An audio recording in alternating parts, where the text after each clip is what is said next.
The cast of Star Trek, The Next Generation is reflecting on the franchise's legacy and what its late creator, Gene Roddenberry, would have thought about Picard as the Paramount and series comes to a close. Speaking to people at the Picard finale screening on Thursday, the same day that the series finale dropped on Paramount+, cast members of TNG say not only did reuniting for the third season of the sequel series deepen their already close bond, the critical acclaim and fan appreciation would have delighted the franchise's creator. He'd surely be thrilled, right? Jonathan Frakes, who plays Will Riker and directs several episodes of the season, says of Roddenberry, who died at age 70 in October 1991 following a series of health complications. Despite Roddenberry's visionary, optimistic view of the future that informed both the original Star Trek series that launched in 1966 and its TNG follow-up that debuted in 1987, Frakes, 70, says the legendary writer-producer could also see the world, especially that of cutthroat Hollywood, in a harsher light. Even as cynical a man as he was, I'm sure he'd be thrilled, the actor notes at the Los Angeles event, where he was joined by his longtime CO stars Patrick Stewart, Brent Spiner, LeVar Burton, Gates McFadden, Michael Dorn and Star Trek, Voyager veteran turned Picard regular Jerry Ryan.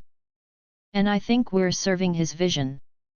A lot of his principles, of a world where there's no sexism and no racism and no money and people respect each other, I think that's at the core of this whole idea, Frakes adds.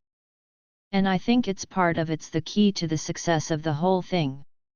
The bond that the TNG cast shared was almost immediately deep, and always deep, says Stewart, 82, who plays the spin-off's titular Starfleet Admiral Jean-Luc Picard.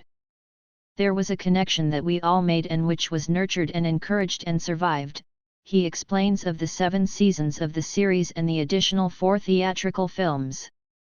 I've worked with a lot of companies, groups of actors in plays that ran for a year or in other shows, television shows that have run for more than a year, and nothing has had the impact on my life like this. Frakes was in agreement.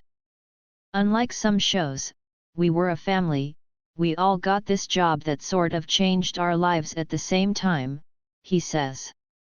LeVar was already a big star, Will Wheaton was a bit of a star, but the rest of us were trying to cobble together our careers, and this was the career-changing job for all of us. And I think we all appreciate it at the same time. And still do.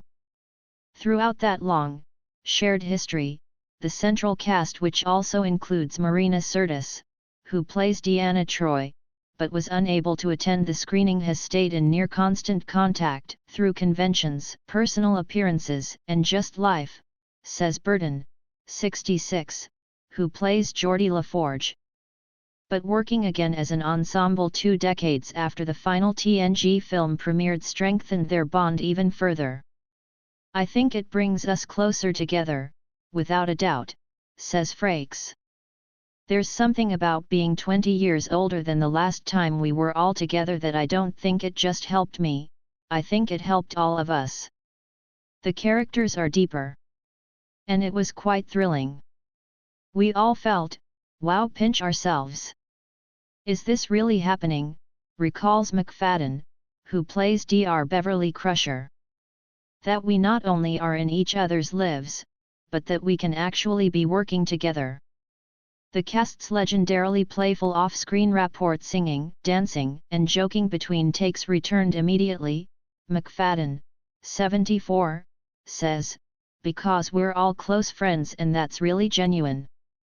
We all know what's happening in each other's lives, pretty much, and so it was a joy to do it. Adds Spiner, 74, who plays the android officer Data.